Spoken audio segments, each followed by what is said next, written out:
महाराष्ट्र, मराठी मनांचा मावळ मातीचा महाराष्ट्र, भक्तीच्या ऐलतीराचा शक्तीच्या पैलतीराचा महाराष्ट्र, माती धुमसणाऱ्या तेजोमय रक्तीला कुमकुम करंडकाचा महाराष्ट्र, गरजा महाराष्ट्र माझा मनत स्वाभिमानी मराठ्यांचा अभिमान, ज्वलंतानी जिवंत ठेवणाऱ्या जगदंबा पोत उरात गुण घोंगावणाऱ्या वादळाचा माझ्या शिवरायांचा महाराष्ट्र.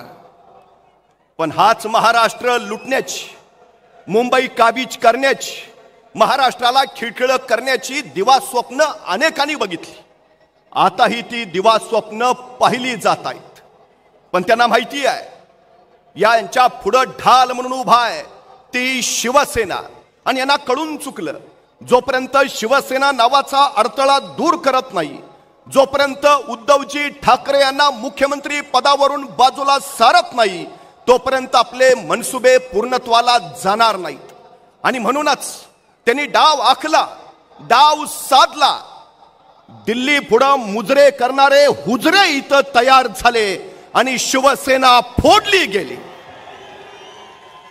शिवसेना फुटल्याने काही ना आनंदाच्या उकळ्या फुटल्या. आता शिवसेना संपणार. अरे हट, शिवसेना संपत नसते, शिवसेना संपवत असते. शिवसेना संपवणारे संपले, पण महाराष्ट्र द्रोह्यांना गाडून उद्धवजींच्या नेतृत्वाखाली ही शिवसेना मजबूतीनं तशीच उभा आहे. हे तेच मैदान आहे, ही तीच शिवसेना आहे आणि हा तोच दसरा मेळावा आहे. आणि महाराष्ट्र द्रोही रावणाचं दहन करणारे हे तेच शिवसैनिक आहेत. पण हे सगळं करून तुम्ही साधलं तरी काय? बेदिली, फसवणूक, विश्वासघात, उन्माद, अहंकार, माज याला पुरता ऊत आला. अवघ्या राजकारणाचा तुम्ही चिखल केला. नैतिक मूल्य, ध्येय, धोरण, विचार, तत्व सगळी वाऱ्यावर उडून गेली. सत्ता आणि मत्ता एवढंच अंतिम ध्येय झालं. राज्य व्यवस्थेच्या पायाशी नैतिक मूल्यांचं अधिष्ठान असावं लागतं. राज्य व्यवस्थेच्या पायाशी सत्य, न्याय, विश्वास आणि शिव ही नैतिक मूल्य जर नसतील तर ती व्यवस्था न राहता तो जंगलचा कायदा होतो आणि तिथं नागरिक नव्हे तर गुलाम तयार होतात. आमचा प्रवास त्या दिशेने चाललाय. सत्तेच्या सामर्थ्यानं सर्वसामान्यांचे कान इथं आता पिळले जात आहेत. इथं झालं काय? नुसत्या योजना फुगल्या, पण विकास कुठे आहे? तुम्ही 1500 रुपये खात्यावर जमा केले, पण जगणं महाग करणारी महागाई कमी करू शकलात? पुरोगामी म्हणवल्या जाणाऱ्या महाराष्ट्रामध्ये आज लाडकी बहीण योजनेची नुसती जाहिरातबाजी चालू आहे. इव्हेंटवर कोट्यावधी रुपये खर्च केला जातोय. हा जाहिरातबाजीचा खर्च जर वाचवला असता तर लाडक्या बहिणींना 1500 नव्हे 3000 रुपये देता आले असते. पण तुमचा देण्यावर नव्हे दाखवण्यावर भर आहे. हे सिद्ध झालं. महाराष्ट्रात 83 लाख मुली शिक्षण प्रवाहाच्या बाहेर फेकल्या गेल्या, पण यांना त्यांचं काही नाही. खरं तर NCRBच्या अहवालानुसार गेल्या वर्षात तब्बल 47,000 महिला अत्याचाराचे गुन्हे दाखल झाले. बदलापूर, बोबदेव घाट, नागपूर, कोल्हापूर, नवी मुंबई वृत्तपत्रात रोज महिला अत्याचाराच्या बातम्या. जगातला पहिला सर्जिकल स्ट्राईक छत्रपती शिवाजी महाराजांनी केला. शाहिस्ताखानाची बोट छटली आणि वाऱ्यासारखे आलेले महाराज तीरासारखे निघाले. काही वेळानंतर लाल महालातला गोंधळ संपला आणि शाहिस्ताखानाची बेगम धावत धावत शाहिस्ताखानाकडे आली. हुजूर, हमारी बेटी गायब है, हमारी बेटी गायब है. आणि त्यावेळी शाहिस्ताखान तिला म्हणाला, शिवाजी राजांची माणसं आपल्या पोरीला पळवणार नाहीतच, पण जर चुकून तसं काही घडलं असेल तर बेफिक्र रहा, शिवाजी राजे पोटच्या लेकीसारखीच तिची काळजी घेतील. हे महाराष्ट्राचं चारित्र्य आहे. पण सत्ताधारी आमदार आणि मंत्रीच महिलांबद्दल अपशब्द उच्चारत असतील तर या सरकारकडून अपेक्षा तरी काय बाळगायच्या, हा सगळ्यात महत्वाचा प्रश्न आहे. गेल्या काही वर्षात महाराष्ट्रातल्या तब्बल 25,000हून अधिक महिला आणि मुली गायब झाल्या. पण यांना काही सोयर सुतक नाही. किसान सन्मान निधीचे 6,000 तुम्ही दिले खरे, पण महाराष्ट्रातल्या शेतकऱ्यांच्या आत्महत्या कमी झाल्या. 3 महिन्यात 517 शेतकऱ्यांनी आत्महत्या केल्या. रोज 6 ते 7 शेतकरी महाराष्ट्रातले आत्महत्या करतायत.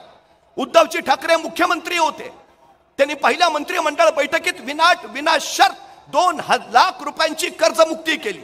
नियमित कर्ज भरणाऱ्याला 50,00,000 रुपयांचं अनुदान दिलं. पण या सरकारनं अजूनही ते 50,000चं अनुदान दिलेलं नाही. नैसर्गिक आपत्तीची नुकसान भरपाई मिळालेली नाही. 1 रुपयात पीक विम्याचे ढोल वाजवले गेले खरे, पण पीक विमा सुद्धा शेतकऱ्यांपर्यंत पोहोचला नाही. परवा एका शेतकऱ्यानं जिल्हा पोलीस अधीक्षकांकडे अर्ज केला, मला पीक विम्याचे पैसे मिळालेत, ते पैसे घरी न्यायला मला पोलीस संरक्षण हवंय. त्या पोलीस अधीक्षकानं आश्चर्याने विचारलं, किती पैसे मिळालेत? आणि तो शेतकरी म्हणाला, 27 रुपये. आमच्या शेतकऱ्यांची या सरकारनं अक्षरशः चेष्टा चालवली आहे. ही सगळ्यात मोठी वस्तुस्थिती आहे. इथल्या तरुणांचं काय आहे आज परिस्थिती? काय आहे इथली? महाराष्ट्रात 42% तरुण पूर्ण बेरोजगार आहेत. परवा पोलीस भरती निघाली, जागा 6,000, अर्ज झाले 7 लाख.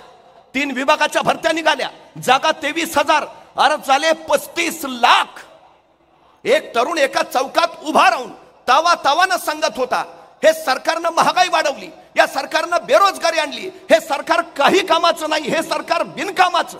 बघता बघता पोलीस आले, त्या तरुणाला धरून नेलं. आणि त्या तरुणानं पोलीस स्टेशन मध्ये गेल्यावर विचारलं, मला इथं का धरून आणलंय? तसे ते पोलीस म्हणाले, तुम्ही सरकारच्या विरोधात बोलताय. तसा तो तरुण म्हटला, अहो मी आपल्या सरकारबद्दल बोलत नव्हतो, मी पाकिस्तान सरकारबद्दल बोलत होतो.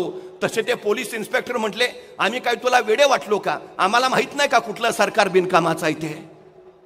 आज सगळ्यांची परिस्थिती आहे, सगळ्यांना जे झालंय ते माहिती आहे. पण आज नेमकी परिस्थिती काय, कुठल्या दिशेने आम्ही चाललो आहे, याचा विचार आम्ही प्रामुख्यानं करायला हवा. उद्धवजी ठाकरे मुख्यमंत्री होते, महाराष्ट्रातला एकही उद्योग गुजरातला गेला नाही. पण आता रोज एक उद्योग गुजरातला निघालाय.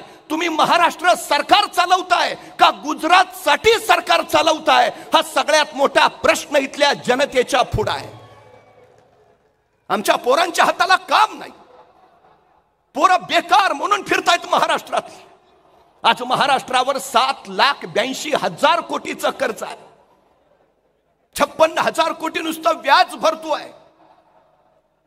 हे सरकार जाईल तेवढे महाराष्ट्रावर 8.25 लाख कोटीचं कर्ज करून जाईल. महाराष्ट्रातल्या प्रत्येक व्यक्तीच्या डोक्यावर या सरकारनं 65,000 रुपयांचं कर्ज करून ठेवलंय. मग कर्ज झालेले हे कर्जबाजारी तरुण चाकरी करायला काय गुजरातला जातील का? पुन्हा आमच्या वाट्याला मुंबई तुमची तर भांडी घासा आमची. अरे यासाठी 105 हुतात्म्यांनी बलिदान देऊन संयुक्त महाराष्ट्र मिळवला का? पण या सरकारनं हा महाराष्ट्र भावनिक दृष्ट्या आणि सामाजिक दृष्ट्या संयुक्त ठेवलाय कुठं? जातीत भांडणं लावली, धर्मात भांडणं लावली. तुम्ही टिकणारा मराठा आरक्षण देणार होता, काय झालं त्याचं? काय झालं धनगर आरक्षणाचं? काय झालं आदिवासी ओबीसींच्या प्रश्नाचं? हा सगळ्यात महत्वाचा प्रश्न आहे तो आहे. महाराष्ट्र छत्रपती शिवाजी महाराजांचा 18 पगड जातीचा एकसंघ महाराष्ट्र यांनी अक्षरशः तुकड्यात विभागून ठेवलाय. युगप्रवर्तक छत्रपती शिवाजी महाराज ज्यांनी राष्ट्र उभा केलं, पण छत्रपती शिवाजी महाराजांचा राजकोट इथला पुतळा सुद्धा हे नीट उभा करू शकले नाहीत. 8 महिन्यात राजकोटचा छत्रपतींचा पुतळा कोसळला. पुतळा नव्हे, महाराष्ट्र धर्म कोसळला. पुतळा नव्हे, महाराष्ट्राची अस्मिता कोसळली. पुतळा नव्हे, इथली नैतिक मूल्य ढासळली. 350 वर्षापूर्वी छत्रपती शिवाजी महाराजांनी सिंधुदुर्ग किल्ला उभारलाय. 350 वर्ष झाली तो लाटांचे तडाखे खातोय. त्या लाटांच्या तडाख्यांनी सिंधुदुर्गाची दगड झिजलीत, पण 2 दगडांना सांधणारा चुन्याचा चिरा मात्र अजून जसाच्या तसा आहे.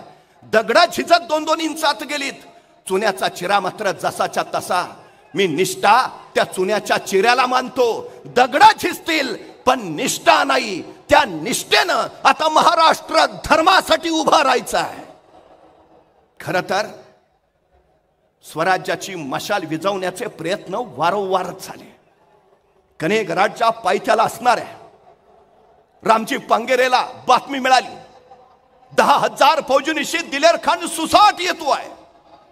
रामजी पांगेराकडे फौज फक्त 1,000. तो पळून नाही गेला, त्यांनी 300 मावळे गडाच्या रक्षणासाठी पाठवले आणि 700 मावळे घेऊन त्या दिलर खानाच्या फौजेची वाट पाहत बसला. हा दिलर खान ज्यांनी रयतेचे हाल केले आणि बघता बघता रामजीच्या तळपायाची आग मस्तकाला गेली, मस्तकाची शिर तडाडली आणि अंगातली बाराबंदी फाडून तो आपल्या मावळ्यांच्या पुढे उभा राहिला आणि कडाडला, मर्दानो या खानाशी झुंजायचा आहे. जे जातीचे असतील ते येतील, जे जातीचे नसतील ते जातील.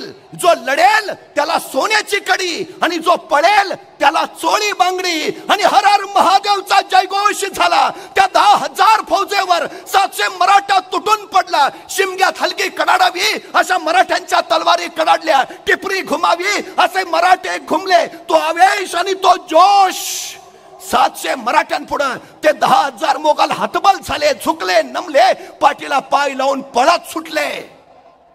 आपण किती आहोत हे महत्वाचं नाही, आपण कोण आहोत हे महत्वाचं आहे. आपण महाराष्ट्राचे वाघ आहोत. आपण हिंदू हृदय सम्राट शिवसेना प्रमुख बाळासाहेब ठाकरेंचे वाघ आहोत. आपण उद्धवजी ठाकरेंचे वाघ आहोत. ती मशाल घेऊन आता खडं टाकायचं आहे.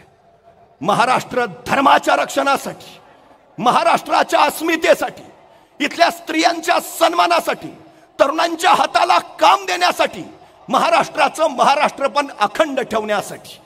ती मशाल जी छत्रपती शिवाजी महाराजांनी स्वराज्याचा अग्निहोत्र पेटवण्यासाठी हाती घेतली, ती मशाल जिनं आई जगदंबे पुढं महाराष्ट्र धर्माचं साकडं घातलं, ती मशाल जिथल्या मायमाऊलीच्या पावित्र्याचा अग्नी घेऊन धगधगते आहे.